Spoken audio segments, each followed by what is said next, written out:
Good morning and welcome to day 82 of walking from Mexico to Canada along the Pacific Crest Trail. My name is Prime and I'm walking 2,650 miles to raise money for combat stress. Last night was very stressful, getting through all that burn zone, losing the trail disappearing, especially when you got to the rivers. I didn't find a decent camp spot until 9:45, so I'll go through my stats. So my distance, I actually did 26.5 miles, so more than I was planning, but unfortunately there was just no place to camp early on. My elevation was 5,495, big elevation, and my descent was 6,487. So that was a big day. Today there's also a lot of elevation. I'm hoping to make 25 miles. If I make the 25 miles, that means I will reach the midpoint of the Pacific Crest Trail.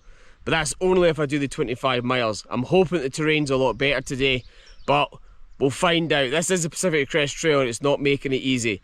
I'm all packed up, the sun's up, and now it's time to roll out.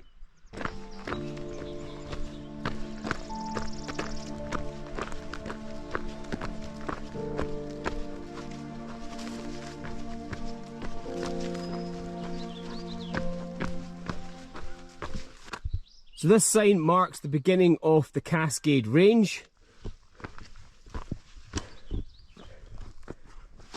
and the end of the Sierra Nevada Range.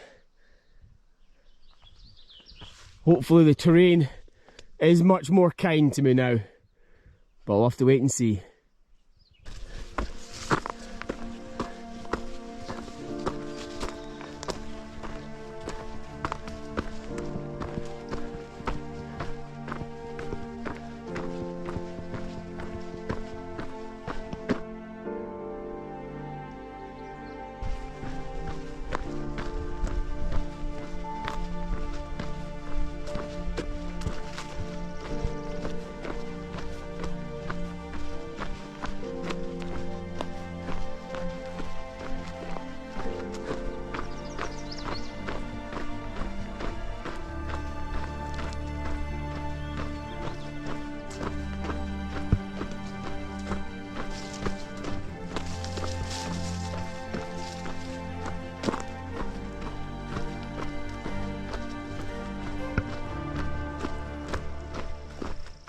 So I'm 7.5 miles into my day and all I've had this morning is burn zones. Not all of it's been massive blowdowns and stuff. There's some bits that the bit I'm on it's quite clear, but they're just enormous. Once you get in the high ground you can see how far the fires went. It's a huge area, it's a shame. But also the logging companies should be getting in here and clearing this up and using the wood. A lot of it's still good. There's a lot of good wood in here. You can sell it as firewood, you could use it as timber, you can do whatever you want with it. But it needs to get dealt with. There's so much waste here that could be used. And then we could replant the forests and maybe replant them with big gaps. So if there is another fire, you only lose one part of the forest. The problem is they're so wild out here that they all just kind of interconnect with each other, that when a fire happens, it's incredibly hard to stop it. And it just spreads and spreads and spreads. And that's clearly what happened. The devastation that's around me is enormous. And it affects us on the trail, because you're walking through burn zones and the trail's gone and it's very overgrown and stuff. But from an ecological standpoint, there's just so much waste of wood in here that could be used, and then the forest could get replanted again. Summer's here and it's really getting hot, so I'm now having to top up my water more often now. So just hit a trailhead, I'm heading down this nice water faucet here.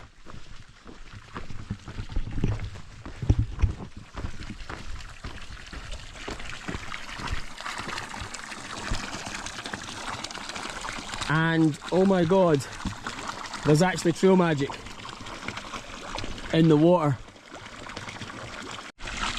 So this is just off of mile 1306.9. How amazing is this to get here? I thought just some water and then I'll push on, and there's actually some sodas and stuff in here. And they had my favourite one. No idea how good these are, so whoever provided these, thank you very much.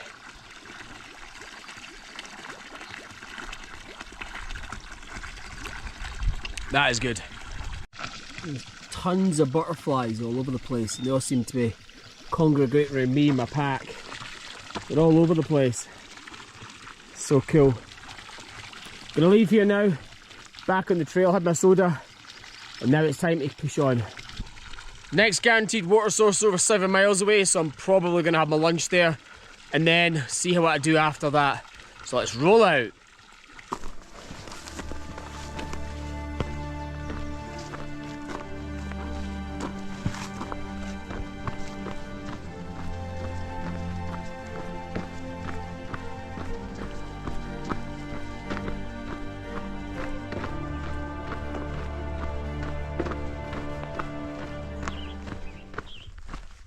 I like when you hit these open areas and you get to see stuff. It doesn't have to be too far, but at least it's more open than being in the forest. I'm not claustrophobic or anything, but I do want a view. I do want to get out in the open. I'm hoping that's the burn zones behind me, but I know it won't be. They can stretch for hundreds of miles, but I'm always happy when I get clear trail.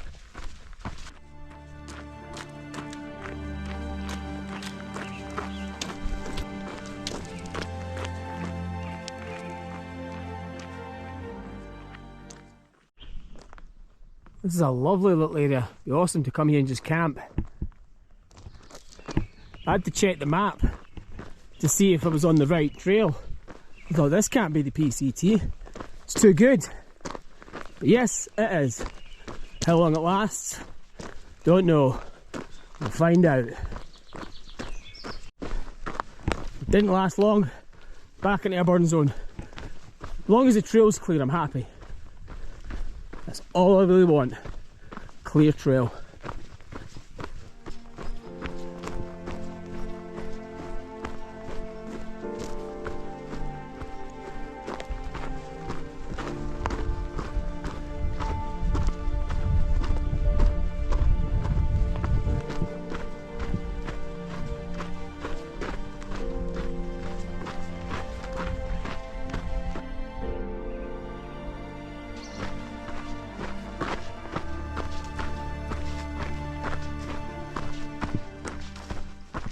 So arrived at mile 1314.7. I'm going to have my lunch here. There is a spring 3 points of a mile down, but I think I've got enough water to lunch and then get me to the next one. But if I do need it, I can head down and get it. This is what your feet end up looking like when you hike through burn zones. You get them cleaned off later on.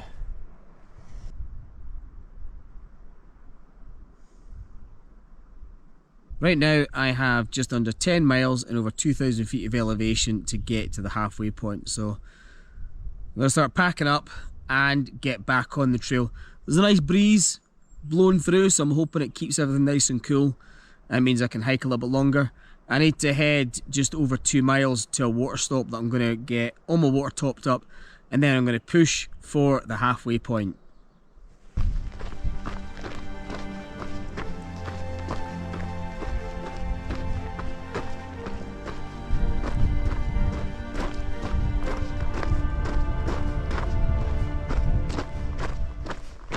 Just seen a very young bear in front of me and he's ran off.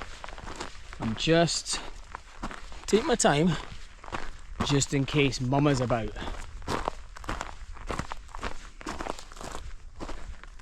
I don't see anything. Let's put around the hill. Yeah, it's pretty small, but I'll take it easy just in case. I don't want to run into Mum and her cubs. I think he was a bit more than a cub, but it wasn't big.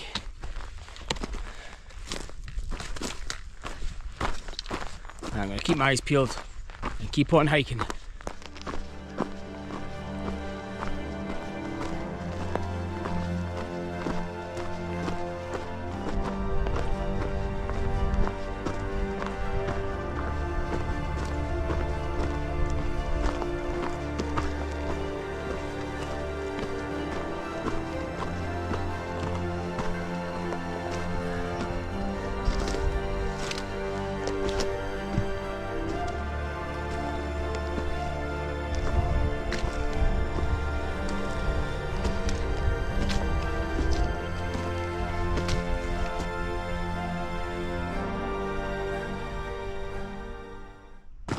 Just come across this tool.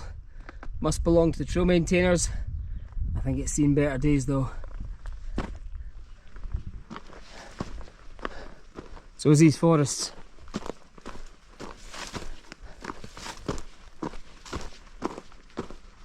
I am just over a mile away from the midpoint. Trail is not making it easy. It says I've only got 13 feet of elevation to go. I guarantee they'll hit me with some elevation. There is descent, still going through burn zones. There's still trees in my way. Trail's looking a little bit better now, but it does that and then it goes back to crap. I'm looking forward to getting there. It's amazing that I'm going to be touching the midpoint.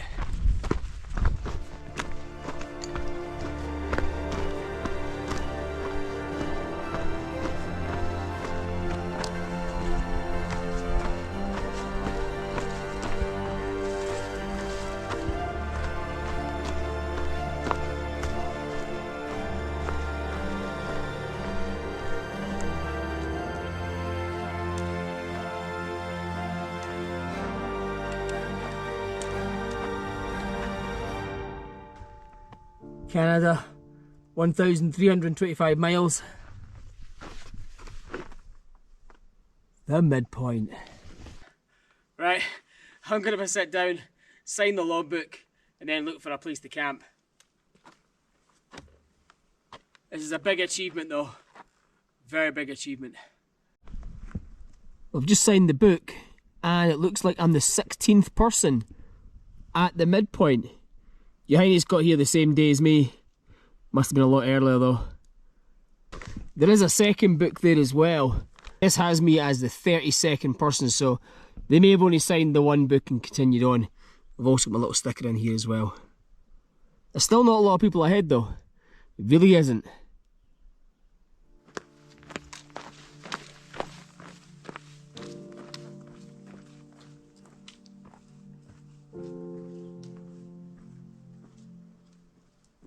Now we're going to head and see if I can find a place to camp. Go into the comments. There should be a couple of spots just ahead. Maybe 0.5 of a mile. I'll have a look, see what I can see. It's getting late and I'm getting tired. I would like to find a nice spot. It is a burn zone. So, whatever I find, as long as it's suitable for my tent, I'm stopping there. I've just pulled off the trail. I'm at mile 1,325.3. Looks like there's some camp spots here. Nice one here. I think there's a bigger one. Bigger space here.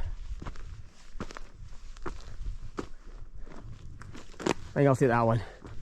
It's quite cosy. Tent's all set up. I am in the middle of a burn zone. One of the pluses though, I haven't felt any mosquitoes because there's obviously nothing alive here. I mean, there's probably one or two buzzing about, but there's no water source, there's nothing to sort them out, so I might be alright to sit outside. It is getting a bit chilly, but I'm going to put my down jacket on and finish sitting inside my tent and then put my dinner on. It's actually nice to sit in my tent, look out into, well, a burnt forest, but not get attacked by midges and actually just chill out and not have to like close everything up. So it actually makes a change. My dinner ready, and got plenty of water for tonight. There is water not far from me, so when I start my hike tomorrow, I'll be able to top up whatever I need. And I'll be starting early, so it'll be a lot cooler, so I won't need as much water. Today was tough and a bit depressing when you're going through the burn zone. You see the devastation that this area has. It doesn't just affect us hiking, but it's the whole ecosystem that it affects. Just all these forests, hundreds of miles all gone. It's really sad. However, I got that great trail magic of a soda. I don't think he's quite understand how amazing a simple soda is when you're out on trail. It's absolutely amazing. It's like winning the lottery. So good. Getting to the midpoint made it worth it as well. So despite the tough day, getting to the midpoint and knowing now that I'm on the stretch home, it was amazing to get to the midpoint. I've seen it in so many videos and actually get to see it and touch it. Put my name in the logbook was massively important. And to know that there's not many hikers ahead as well. But we'll go through my stats for today. So I did over 26 miles to get here, and elevation and descent. So my elevation was 5,098. Descent, 4,098. So another big elevation day. I am looking forward to the point where I don't have big elevation days. And it was really nice to cross the line from the Sierras into the Cascade Mountains. Tomorrow I have 7.5 miles down to the road where I can try and get a hitch into Chester. Bumped in a hiker this morning and he said there's an area on the other side of the road where there's a picnic table and some numbers for trail angels. He says there's a lot of trail angels in Chester, so it shouldn't be too hard to get in town and out of town. But I want to get down early because I want to have a Nero and enjoy it as much as I can, get as much stuff done as I can. So if you like the content, please like, share and subscribe, and above all else, help out combat stress. And I'll see you in the morning for another day on the PCT.